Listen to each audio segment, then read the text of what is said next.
टीका लाएर यसरी हो निधारमा राख्छ निधारमा हो अब त त्यही लाग्यो सहायक प्रधानाध्यापकज्यू सचिवज्यूहरू विद्यार्थी भाइ बहिनीहरू निवर्तमान विद्यार्थी भाइ बहिनीहरू र अहिले भर्ना भएका विद्यार्थी भाइ बहिनी अभिभावकज्यूहरू सबैमा मेरो नमन छ। हुन त हेड सरले अघि भन्नुभयो म 2046 सालमा काठमाडौँ इन्द्रप्राविमा अस्थायी शिक्षकको रूपमा काम गरेँ। 48 साल भदौ महिनामा केही विद्यालयमा प्रावि स्थायी भएर काम गर्दै आएँ। 50 सालमा मेरा विविध कारणले गर्दा काठमाडौँ जस्तो राजधानी सहरमा बसेको मान्छे पनि मधेस झरे। त्यो मधेस झर्नुमा मेरो छुट्टै आफ्नो एउटा चाहिँ व्यावहारिक कुराहरू छन्। सबै कुराहरू भनि नरहँदा पनि राम्रो होला।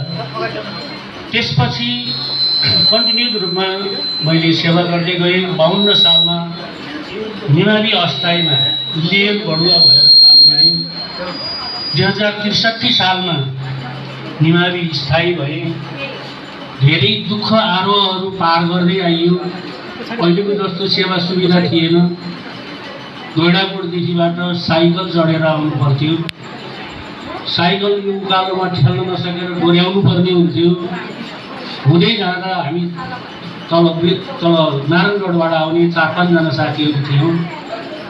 हो साइकल यहीँ राखौँ, गाडीमा झुन्डिएर भए पनि जाउँ भनेर कहिले ट्रकको पछाडि, कहिले गाडीको हुडमा, कहिले गाडीको झ्याल अझै ढोकामा झुन्डिएर धेरै दुःखहरू पार गर्दै घाम रूपमा विद्यालय व्यवस्थापन समितिले निर्णय गरेर यत्रा अभिभावकहरू यत्रा विद्यार्थीहरू जुटेर मलाई विदा गर्नुभएकोमा म भित्रदेखिबाट खुसी पनि छु भन्दै मेरा यी तिता मिठा कुराहरू र मेरा इतिहासका कुराहरू भन्दै आजबाट म चाहिँ औपचारिक रूपमा बिदाई माग्दछु।